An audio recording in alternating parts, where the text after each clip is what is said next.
Assalamualaikum warahmatullahi wabarakatuh. Alhamdulillah wassalatu wassalamu ala Rasulillah wa ala alihi washabihi wa mawala. Bapak Ibu yang senantiasa dirahmati Allah Subhanahu wa taala. Alhamdulillah pada kesempatan sore hari ini saya Ion Sustriono kembali menyapa Bapak Ibu di rumah masing-masing ya. Yes, di rumah masing-masing. Saya di kantor ya Bapak Ibu ya. Dalam program Rempah Ngobrol Resep Ampuh dan Mudah bersama Tabib David Kurniawan. Beliau adalah pakar herbal gitu ya, terapis juga yang Masya Allah sekarang sedang menempuh pendidikan magister kedokteran. Ya, jadi Insya Allah ilmunya tidak diragukan lagi ya. Program Ngerempah ini program pekanan dari Mahat Fastabikul Khairat yang kita rancang gitu ya untuk memfasilitasi Bapak Ibu yang ingin belajar, ingin mengetahui terkait dengan ilmu-ilmu kesehatan dalam dunia Islam. Jadi tidak melulu tentang ilmu kesehatan dari Barat. Nah, dari Islam itu seperti apa? Nah, ini kita akan membahas semuanya dalam program Rempah kita ini. Bapak Ibu yang senantiasa dirahmati Allah, edisi hari ini tanggal 7 Agustus 2021 atau bertepatan dengan tanggal 28 Zulhijjah 1442, kita akan bersama-sama belajar, bersama-sama mencari tahu terkait dengan anosmia. Ini adalah bahasan yang Masya Allah sekali sedang hangat. Semua orang sekarang menjadi tahu tentang anosmia, padahal sebelumnya nggak tahu. Saya baru tahu anosmia juga pada saat pandemi ini, sebelumnya saya nggak tahu anosmia itu apa. Jadi memang pandemi ini banyak sekali hikmahnya sebenarnya ya, Masya Allah, kalau kita bisa melihat dari sisi positifnya. Anosmia itu merupakan kondisi di mana kita itu tidak bisa mencium ya, jadi indera penciuman kita itu bermasalah. Nah ini berlangsung berapa lama, terus penyebabnya apa, bisa sembuh atau tidak, kemudian bagaimana untuk menanggulanginya apabila terkena gitu ya, bagaimana penyembuhannya. Nah kita akan bahas bersama nih sama Tabib David Kurniawan yang pada sore hari beliau sudah standby, Masya Allah. Kayaknya langsung aja, monggo materinya disampaikan, kita ngangsu kawruh bareng, kita pengen tahu nih sebenarnya apa saja kalau ada perbedaan nih antara flu biasa dengan yang terkena corona, kemudian penyebabnya apa, bagaimana penanganannya apabila terkena anosmia ini. Bismillahirrahmanirrahim. Assalamualaikum warahmatullahi wabarakatuh. Waalaikumsalam warahmatullahi wabarakatuh. Pertama-tama marilah kita panjatkan puja dan puji syukur kepada Allah Subhanahu wa taala yang bahwasanya pada kesempatan sore hari ini yang alhamdulillah di tempat saya cukup cerah ya, mudah-mudahan secerah hati kita dan secerah kebahagiaan teman-teman yang pada kesempatan hari ini kita melakukan kajian walaupun kita hanya bisa menatap sebuah HP atau sebuah laptop, tapi insya Allah ini tidak akan mengurangi nilai kebahagiaan kita dan nilai keilmuan yang insya Allah pada kesempatan hari ini kita bahas bersama, kita belajar bersama untuk bisa tahu bagaimana mekanisme pandemi ya, pandemi yang saat ini memang lagi menguat yaitu COVID-19 ya, karena dengan pandemi ini banyak sekali keluhan-keluhan yang mungkin sebelum pandemi keluhan ini sebenarnya sudah ada, cuma pada saat sekarang ya kita lebih lebih berhati-hati dan lebih diperhatikan. Mungkin dulunya ketika sahabat semua kena flu, batuk, pilek pun kadang penciuman ini hilang ya, tapi kadang ini tidak dirasakan. Nah, pada saat ini karena ada pandemi, karena dari ciri-ciri yang ada bahwasanya ketika kita terpapar COVID ini ada ciri-ciri penciuman kita tidak merasa ya, tidak dirasakan untuk bisa membau ya. Alhamdulillah yang kedua kalinya kita panjatkan sholawat dan salam kepada junjungan Nabi besar Muhammad Sallallahu Alaihi Wasallam. Mudah-mudahan kita mendapat syafaat beliau dari sampai akhir hayat kita dan akhir zaman kita mendapat syafaat dari beliau. Di sini kita akan belajar bersama. Sebelum kita belajar bersama tentang anosmia ini, kita akan sedikit murojaah ya tentang pelajaran kita pada zaman SMP ya, SMP SMA ini mengenal sistem pernafasan manusia itu sendiri. Sistem pernafasan manusia itu setiap hari kita tetap melakukan nafas ya, kita bernafas. Apa sih itu bernafas? Bernafas adalah proses pengambilan oksigen ya dari udara di sekitar ya untuk melakukan oksidasi biologi serta pengeluaran karbon dioksida dan air sebagai sisa hasil oksidasi. Energi yang dihasilkan dari oksidasi biologi ini digunakan untuk aktivitas sehari-hari. Jadi bernafas kita tujuannya adalah yang pertama selain menutrisi tubuh kita untuk menjadi energi ya, tentunya untuk mengembang kempiskan otot ya, otot di dalam paru-paru kita, terutama otot diafragma ya dan alveolus ya, alveolus karena nanti kita akan cenderung dominan terhadap dua organ kita yang saat ini memang ini perannya sangat penting bagi saat sekarang. Kemudian reaksi dari bernafas itu ada reaksi oksidasi namanya ya, oksidasi biologis itu pencampuran antara glukos, oksigen, kemudian akan membentuk karbon ya, karbon dioksida, 6 CO2 plus 6 H2O yaitu air, bentuk air, kemudian inilah secara keseluruhan akan membentuk energi di dalam tubuh kita. Sehingga pada saat kita tidak bisa menghirup nafas, otomatis energi di dalam tubuh kita, sistem metabolisme di dalam tubuh kita tidak akan berjalan seimbang dan tidak akan berjalan apa yang tentunya Allah hadirkan ya secara metabolisme tubuh. Kemudian di sini sebelum kita lanjut kita akan mengenal ya menurut saya sedikit ya, kita akan mengenal bagian-bagian organ tubuh kita, terutama sistem nafas kita. Di sini ada rongga ya, rongga hidung, kemudian rongga mulut ya, kemudian laring ya, ada laring, ada faring ya. Trachea ini perbatasan antara faring dan laring ini ada trachea. Ya, trachea inilah yang menghubungkan nanti bronchilus dan bronkus ya. Di sini nanti ini yang dua ini ada paru-paru ya. Kemudian yang peranannya penting adalah di sini ada alveolus. Alveolus ini adalah sebuah tabung ya, yang dimana alveolus inilah tempat di mana adanya pertukaran ya, pertukaran oksigen kita ya dengan pertukaran antara udara yang kita hirup dengan oksigen dan peredaran darah. Oksigen ini masuk ke dalam peredaran darah. Makanya ketika di masa-masa pandemi ini karena awal-awal COVID ini menyerang sistem paru kita, ya inilah yang peran penting kita adalah otot-otot ini, otot-otot diafragma ini dan alveolus inilah nanti yang berperan penting. Ini sedikit murojaah saja. Hidung ya, hidung ini terdapat rambut ya di dalam hidung kita. Tentunya teman-teman sudah paham bahwa di dalam hidung kita ada rambut, kemudian selaput lendir ya yang berfungsi menyaring udara yang masuk. Tanpa ya masya Allah sekali ya Allah menciptakan hidung ini sudah ada penyaringnya sendiri ya. Jadi masya Allah sekali kita harus benar-benar selalu mengingat kebesaran Allah bahwasanya hidung ini sangat luar biasa. Bayangkan teman-teman pada saat hidung itu tidak ada penyaringnya, tidak ada rambut-rambut halus ini, kotoran-kotoran, bakteri, virus yang ada bertebaran ini tidak tersaring oleh rambut ini. Sehingga kita harus lebih bersyukur lagi bagaimana kita punya hidung untuk bisa menghirup nafas ini dengan tanpa ada sedikit bakteri-bakteri yang buruk yang nantinya akan mempengaruhi sistem pernafasan kita. Di sini juga fungsinya adalah sebagai penyucian suhu dan udara. Kemudian ada faring. Ya. Faring letaknya di sini ini tadi. Ya. Ini saluran yang melanjutkan ke laring ya, sebagai jalur masuk udara dan makanan. Jadi laring ini fungsinya dua, ganda ya. Selain sebagai aliran oksigen kita, udara kita, juga sebagai di sini ada katup ya, yang membagi antara udara yang masuk dengan makanan yang kita makan dan sebagai ruang resonansi suara dan tempat tonsil kita. Nah, kemudian tadi ada laring, faring ya, kemudian kita laring, pangkal tenggorokan, pangkal ini. Ini merupakan bagian atas tenggorokan dan tersusun atas katup-katup atau epiglotis ya, dan sejumlah tulang rawan yang membentuk jarum. Kalau di sini tidak ada tulang rawan, ini otomatis kita tidak bisa berdiri. Ya, tidak bisa tegap. Ya, makanya di sini ada yang namanya tulang rawan untuk membentuk jagun kita. Ya. Di dalam jagun terdapat selaput suara yang terdiri dari dua lipatan yang sangat elastis yaitu pita suara.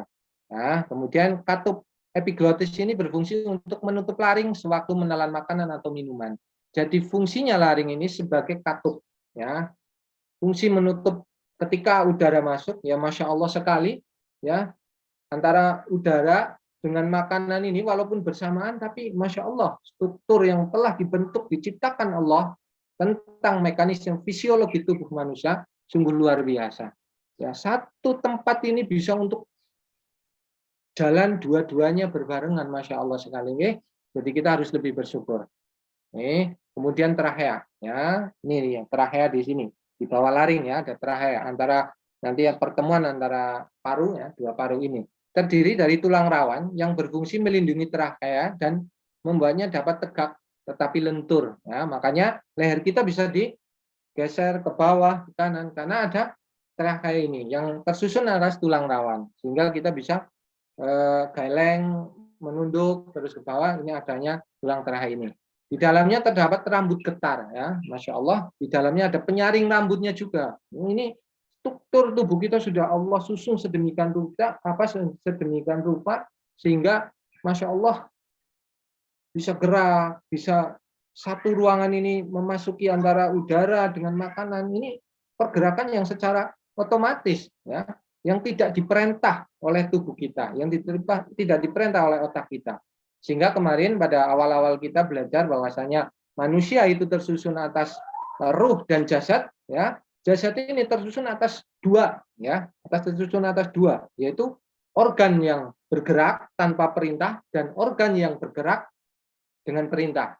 Organ yang bergerak tanpa perintah ya ini kita, organ-organ pernafasan kita, sistem cerna kita.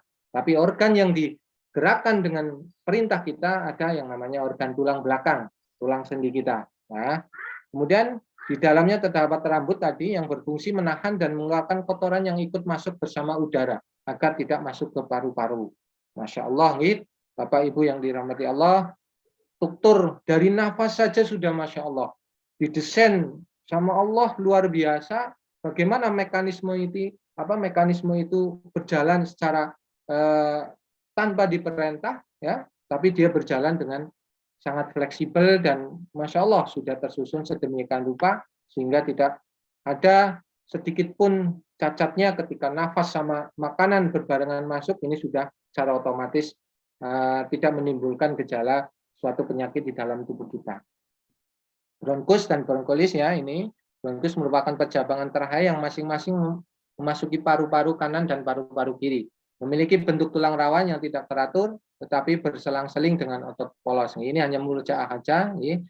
Bronkiolus merupakan cabang-cabang kecil dari bronkus, ya. Jadi bronkiolus ini cabangnya bronkus, ya, yang lebih kecil lagi. Di mana pada ujung-ujungnya terdapat gelembung-gelembung yang sangat kecil dan berdinding tipis disebut alveolus. Alveolus inilah yang nanti sebagai indikator kita di mana ketika alveolus ini tidak bekerja dengan tabung, ya, balon udara ini tidak bekerja dengan baik, kemudian sistem otot diafragma tidak berjalan dengan baik, inilah yang nanti terjadi anosmia, ya, dan terjadi sesak nafas.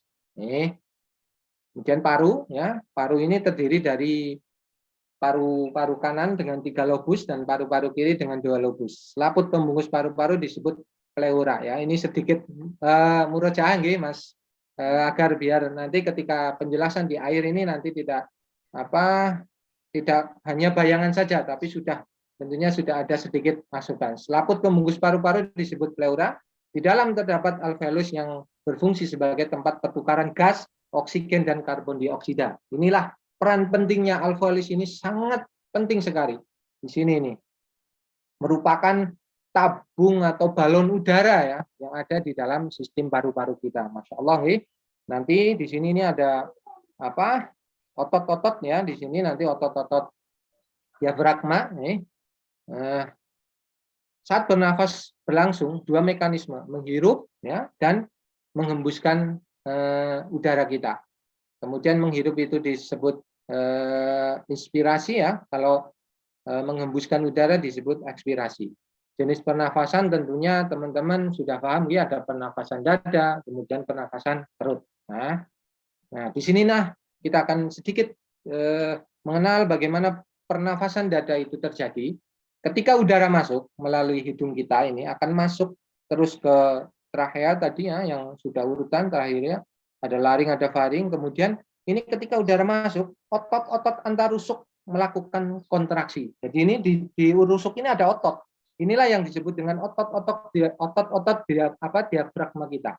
Ya, ini harus sering dilatih. Ya, dilatihnya dengan jalan apa? Ya kita melakukan olahraga. Kita melakukan gerak, ya, walaupun hanya gerak sebatas sepintas menggerakkan tangan. Ini akan melatih otot-otot diafragma untuk bisa berkontraksi.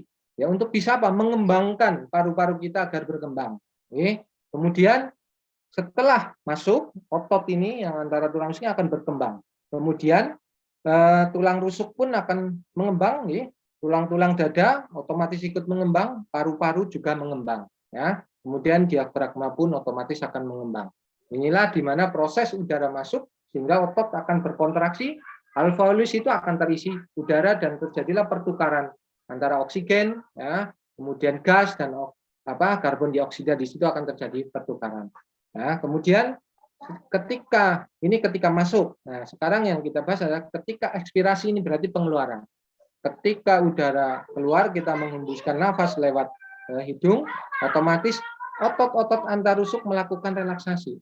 Dia akan mengendor, ya, mengempis. Ya. Tulang rusuk pun begitu, tulang dada pun begitu, paru-paru pun akan mengempis dan diafragma akan mengempis sehingga udara akan keluar. Ini mekanisme di mana kita menghirup udara masuk, keluar, seperti ini prosesnya. Kemudian penafasan perut hampir sama, ya. Diafragma kontraksi, diafragma mendatar, volume rongga dada membesar. Ya, ini perut pun sama. Ya, kan ketika dia menghirup udara masuk, otot-otot diafragma akan berkontraksi, ya, diafragma mendatar, mengembang, ya. Kemudian volume rongga dada akan membesar. Nah, itu akan menjadikan otot-otot kita selalu berkontraksi. Makanya otot-otot diafragma ini harus sering dilatih. Dilatihnya dengan jalan apa? Dengan olahraga. Nah, makanya kita disunahkan untuk selalu beraktivitas olahraga. Begitu juga pun pengeluaran hampir sama prosesnya, seperti itu. Nah, ini kita akan langsung bahwasanya apakah indikasi bahwasanya ketika kita terjadi anosmia, ya, ini mengindikasikan bahwa ini adalah ciri tanda, karena ciri-ciri dari tanda-tanda orang terpapar COVID adalah anosmia. Ya, anosmia ini adalah hilangnya penciuman sama sekali. Ya, an itu tidak, ya, nosmia itu penciuman. Jadi tidak sama sekali penciuman ini membau. Ya, ada bau apapun di sekitar ini, tidak ada respon dari hidung kita atau dari pembau kita. Kemudian di sini ada yang sebelahnya kita kategorikan yang hiposmia. Ya, hipo itu sedikit, ya, sedikit pendek, ya. Mia itu penciuman. Jadi hanya hilang sebagian. Mungkin sahabat dan teman-teman semua, kadang kita misalkan hiposmia ini jarak 1 meter akan hilang penciuman. Tapi ketika pada jarak-jarak tertentu, misalkan kita dekatkan, ini masih ada sedikit yang tercium. Inilah yang disebut dengan hiposmia. Jadi hilang penciuman sebagian saja. Kalau anosmia ini berarti sama sekali tidak mencium apapun, walaupun dari jarak dekat pun itu tidak tercium. Kemudian yang menjadikan gejala yang timbul berarti ketika sudah terjadi anosmia atau hiposmia, ya, berarti ini sudah tidak ada respon hidung, ya, merespon dan menerima sinyal bau dari sekitar itu. Jadi gejala klinis yang timbul adalah respon pembau ini sudah tidak bisa mencium sama sekali. Oke. Kemudian bagaimana sih penyebab secara umum bahwasanya anosmia ini terjadi? Anosmia ini terjadi tidak hanya karena terpapar oleh virus saja. Anosmia ini, makanya teman-teman, bapak-bapak, ibu-ibu yang dihormati Allah, ketika kita di rumah kok tiba-tiba penciuman kita kok langsung tidak membau, ya, tidak bisa mencium, makanya kita harus introspeksi dulu. Apakah kita punya riwayat penyakit-penyakit tertentu? Makanya ketika kita pertama kali tanda-tanda ciri umum di mana COVID ini menyerang tubuh kita adalah di mana pada saat ini terjadi secara singkat dan cepat.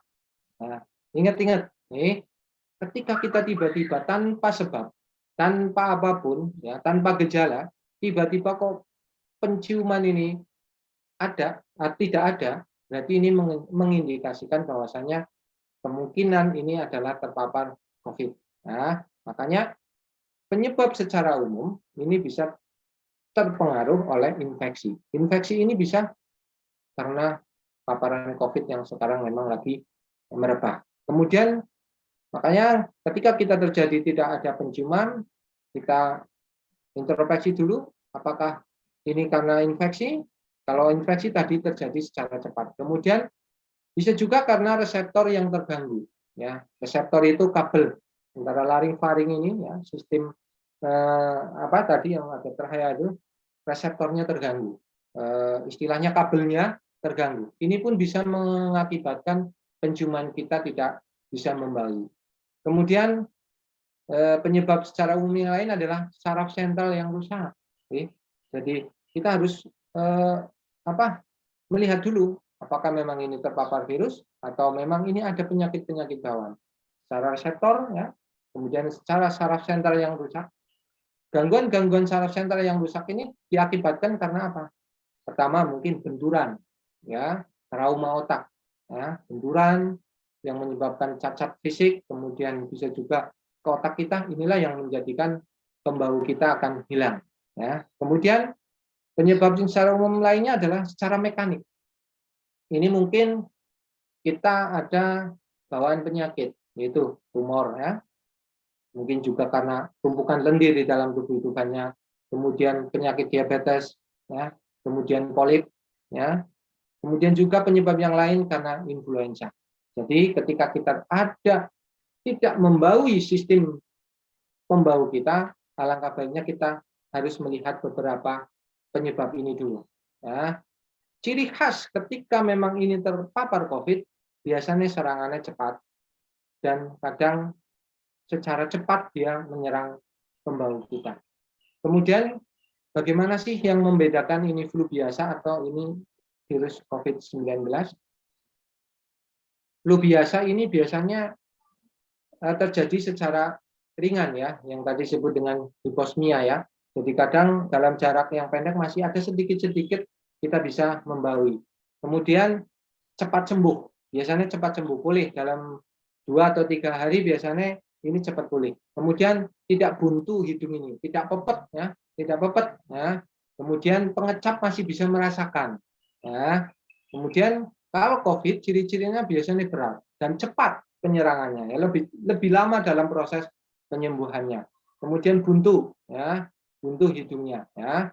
Kemudian pengecapnya hilang sama sekali. Seperti tadi Mas Ion juga merasakan, ya, merasakan makanan pun rasanya hambar, tidak ada rasa. Itulah indikasi bahwasanya memang ini ciri-ciri yang COVID ini menyerang. Kemudian ada beberapa penyebab dari survei yang saya lakukan, 15% itu tanpa gejala. Jadi tanpa gejala, dia tiba-tiba langsung penciuman ini tidak membaik. Ya, tapi ini prosentasenya 15%. Kemudian 40% bareng dengan gejala lain. Ya, bareng dengan gejalanya yaitu dengan penyakit-penyakit bawaan tadi. Kemudian 45% setelah gejala. Kan ada, biasanya dia sudah terpapar, sudah positif, tapi dia pembawanya masih, ya, masih. Nah, berarti ini kebanyakan mereka itu setelah 45% itu setelah terpapar COVID baru pembawanya terserang. Ya. Kemudian ini Afan karena tadi laptop agak ngehang, ini belum selesai, tapi saya teruskan aja dengan karena insya Allah nanti program-program ini saya share, modul-modul ini kita share dari yang kemarin pun kita share. Ini apakah semuanya itu bisa sembuh? Ya, bisa. Jadi menurut data yang saya dapat, kapan sembuhnya? 13% itu setelah minggu pertama biasanya sembuh. Ya. Kemudian 35% lebih 1 minggu baru mengalami kesembuhan.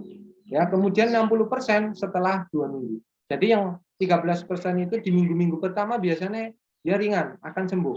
Ya, ada yang sembuh, cuma persentasenya 13%. Kemudian 35%, lebih dari yang 1 minggu.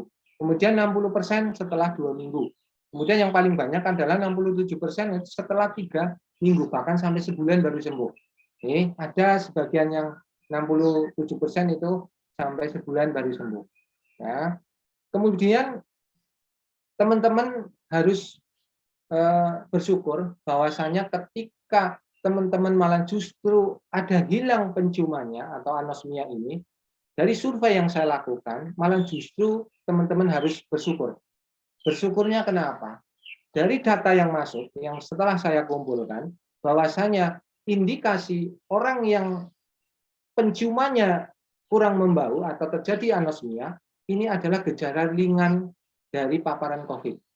Ya, dan bahkan banyak dari analisa kemudian data-data yang masuk, orang-orang yang terpapar COVID ini ketika dia terserang dengan sistem pembaunya tidak membau, ini justru malah kecepatan kesembuhannya lebih cepat dibandingkan dengan orang yang tanpa dia mengalami anosmia. Data yang masuk itu malah justru kita harus bersyukur ketika kita di rumah kok ini terjadi tidak terjadi anosmia, maka kita harus bersyukur bahwasanya berarti ini masih kategori yang ringan. Ya, dari data yang masuk, yang telah saya kumpulkan, ini datanya di sini banyak nih, cuma saya belum sempat. Ini saya karena tadi pagi qadarullah laptop agak hang nih, jadi data masih saya kumpulkan di sini. Jadi dari data yang masuk, yang meninggal pun itu dari mereka yang kadang tidak sama sekali sistem pembau ini diserang. Tapi yang diserang sistem pembaunya malah justru kecepatan dalam kesembuhannya dia akan cepat pulih. Itu tadi 13% itu seminggu, minggu pertama, 35% minggu kedua, dan yang 67% itu di minggu yang ketiga. Jadi ini saya punya data, data di mana bahwasanya orang yang terpapar COVID ini dengan hilangnya pembauan ini justru lebih ringan. Makanya bagi teman-teman ibu-ibu yang di rumah, bapak-bapak, kita harus bersyukur. Kita harus bersyukur, jangan malah panik. Aduh, ini kok pembawaan saya sudah tidak membau. Aduh, ini bahaya ini ya. Jangan. Kita harus benar-benar pertama tetap dalam kondisi yang isoman ya. Kemudian kita tetap jangan panik, tetap melakukan. Nanti saya kasih tip untuk bisa bagaimana kita membuang ini. Ya, jadi teman-teman semua janganlah ketika kita di rumah terjadi anosmia kita jangan panik. Langkah-langkah apa sih yang harus kita lakukan? Langkah yang harus kita lakukan adalah melatih, terus digerakkan sistem diafragma, otot-otot diafragma tadi dengan jalan apa? Berolahraga, berjemur. Ya, agar apa? Melatih sistem otot kita. Karena ada dua mekanisme, dua motor penting di dalam sistem pernafasan kita, yaitu sistem otot diafragma dan alveolus. Ya, karena alveolus ini balonnya. Ketika salah satu ini terjadi masalah, ya tidak akan terjadi sesuatu. Tapi makanya kita harus menjaga. Jangan menjaga hanya dengan otot-otot diafragma kita dengan melakukan olah gerak saja, tapi kita juga harus menjaga alveolus ini agar bisa bekerja dengan baik. Dengan cara apa? Tentunya dengan nutrisi, kemudian dengan kita tidur jangan begadang, terus kemudian kita harus istirahat cukup untuk menjaga alveolus ini agar selalu bergerak dengan baik sehingga terjadi terjadi harmonisasi antara otot diafragma dan alveolus. Nah, kemudian bagaimanakah ketika kita sudah bagaimana kita ketika sudah terpapar anosmia ini?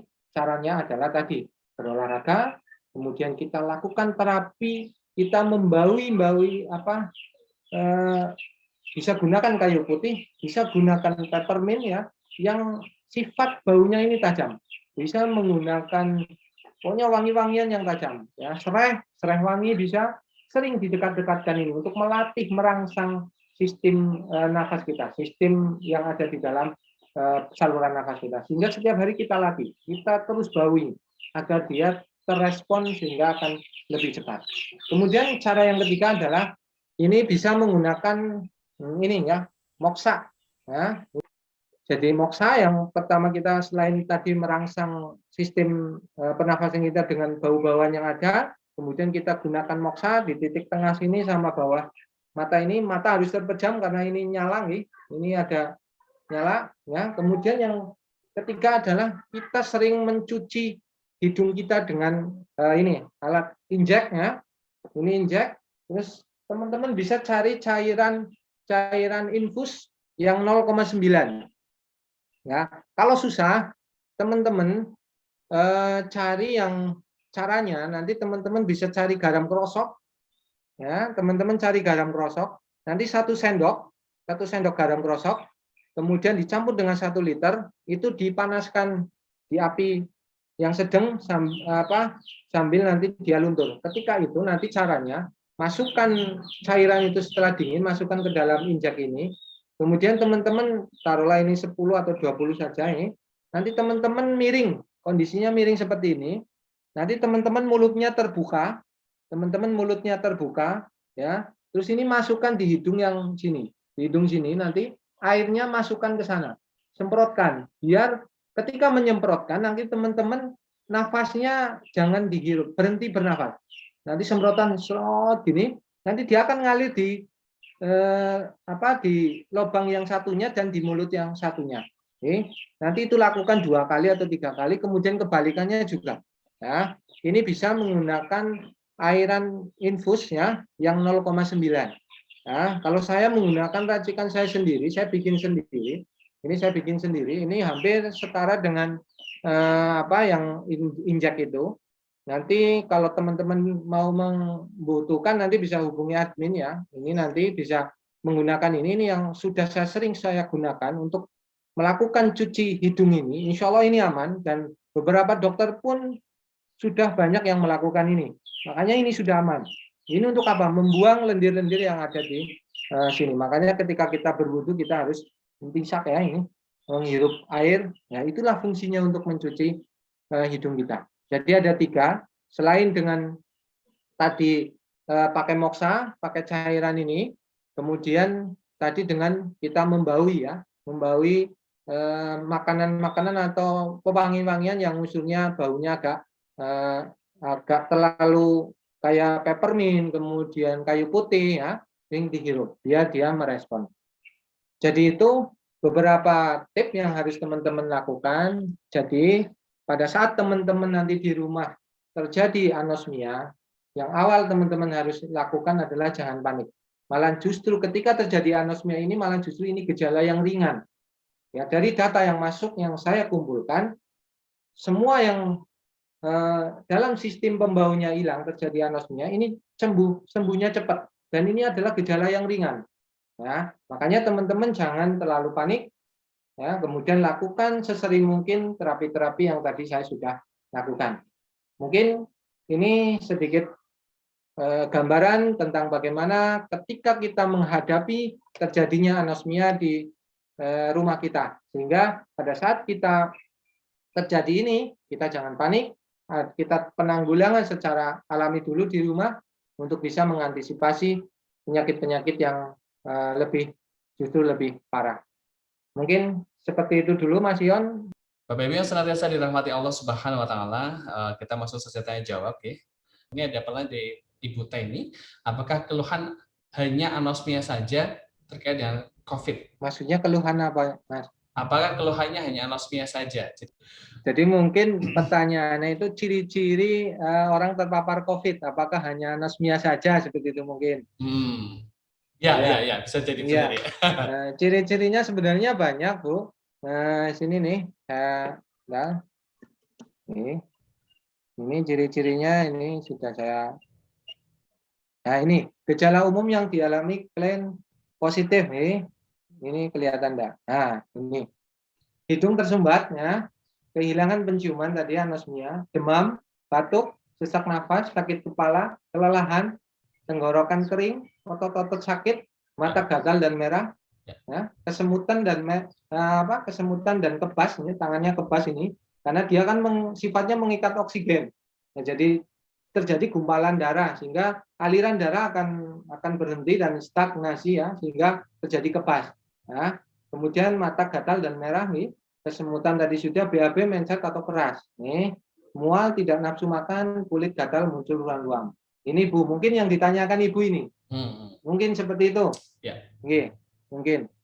Mudah-mudahan sedikit menjawab pertanyaan. Pertanyaan berikutnya nih, tapi dari Ibu Kuntari bertanya, apakah penumpukan lendir itu penyebab utamanya apa? Karena saya rasakan di atas dada rasanya penuh lendir, apa solusinya? Jadi mungkin dia Ibu Kuntari ini rasa sesak di dadanya itu disebabkan oleh penuh lendir. Nah, solusinya bagaimana? Jadi penumpukan Lendir. rasa berat di dada itu bukan saja hanya karena penumpukan lendir saja, nih. Jadi harus hati-hati mendiagnosa lebih dalam. Makanya tetap ketika ada rasa-rasa yang tidak nyaman, apalagi ada rasa penuh di dada, itu kita jangan langsung menjudge bahwa ini ada lendir yang banyak di sini.